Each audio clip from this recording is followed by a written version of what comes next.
राम राम जी, सबको जय माता दी। कैसे हो आप सब? उम्मीद करती हूँ सब ठीक हो गए। कहानियों का पिटारा चैनल पर आप सबका स्वागत है। मेरे चैनल पर आपको हिंदी और हरियाणवी दोनों भाषाओं में कहानियाँ सुनने को मिलेंगी। तो मेरी आज की कहानी है सहयोग करो बराबरी नहीं। रूपा के डोरबेल बजाते उसके बेटे अनिल ने दरवाज़ा खोला। शॉपिंग करके लौटी रूपा के साथ उसकी सहकर्मी व सहेली उषा भी थी। हाल में पहुंचकर शॉपिंग बैग एक तरफ रख दिया और सोफे पर आराम से बैठ गई। तभी अनिल दोनों के लिए पानी ले आया और अपनी माँ रूपा से बोला, मम्मी आपके और मौसी के लिए चाय भी बना दूँ क्या? रूपा ने कहा, अरे नहीं, अभी रहने दो बेटा, थोड़ी देर आराम करते हैं फिर देखते हैं, तुम अपना काम करो। रूपा के ऐसा कहने पर अनिल अपने कमरे में चला गया। वह दफ्तर के काम में लगा हुआ था। पिछले 4-5 महीनों से अनिल घर पर ही रहकर अपने दफ्तर का काम कर रहा था, क्योंकि उसका वर्क फ्रॉम होम चल रहा था। जब से अनिल की शादी तय हुई है, रूपा अपने इस इकलौते बेटे की शादियों की तैयारियों में जुटी हुई है। रूपा के पति महिर दूसरे शहर में है, उनकी ड्यूटी दूसरे शहर में है, तो वो वीकेंड पर ही आ पाते हैं। इसलिए रूपा को हर रोज़ ऑफिस के बाद कुछ ना कुछ काम निपटाते हुए घर लौटना पड़ता है। वैसे तो कहने को नाते रिश्तेदारों की कोई कमी नहीं है, लेकिन किसी के पास इतना समय ही कहाँ है कि वह रूपा का सहयोग करे। सभी कुछ ना कुछ कामों में उलझे हुए, कुछ करीबी रिश्तेदारों को छोड़कर बाकी सब शादी के 1-2 दिन पहले ही आने वाले हैं। रूपा थोड़ी देर आराम करने के बाद बोली, उषा तुम चाय पियोगी या खाना लगवाऊं?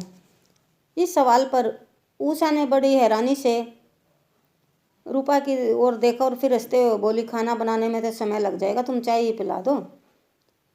अरे नहीं, बनाना नहीं होगा, तुम अपने मन की बोलो। रूपा की जिद पर उसकी सहेली उषा ने हंसते हुए कहा, अच्छा मजाक कर लेती हो, सारा दिन तो तुम मेरे साथ थी, फिर खाना कैसे बना? उषा आश्चर्य से बोली, कोई खाना बनाने वाली रख ली है क्या?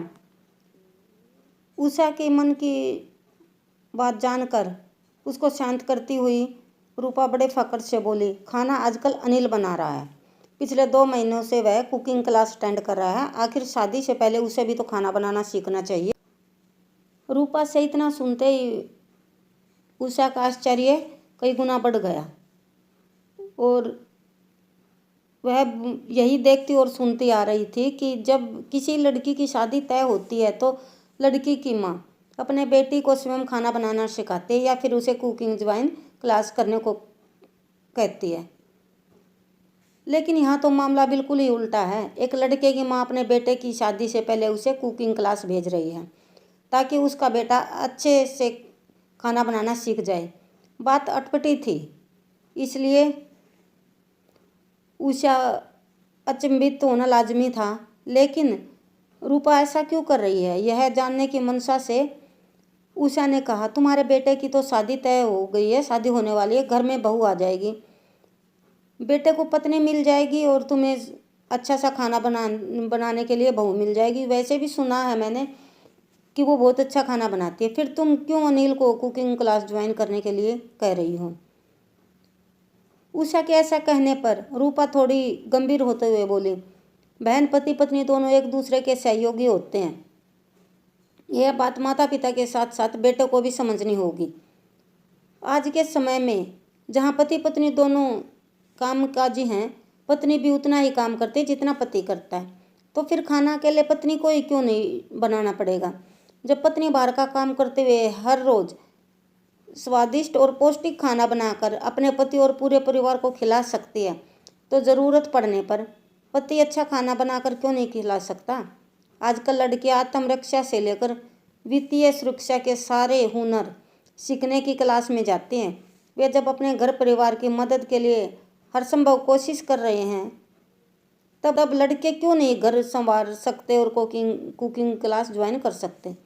समय के साथ सोच भी बदलनी होगी। हर माता पिता को अपने बेटे की परवरिश कुछ इस तरह से करनी होगी कि उनका बेटा घर के सारे काम बिना किसी शर्म या संकोच के करें, चाहे खाना बनाना हो या फिर छत पर कपड़े सुखाना।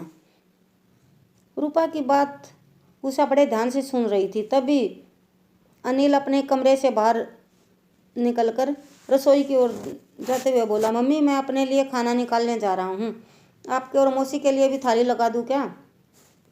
अनिल के ऐसा कहने पर रूपा ने उषा को डाइनिंग टेबल पर बैठने का आग्रह किया और वह स्वयं अनिल की मदद करने के लिए रसोई में चली गई।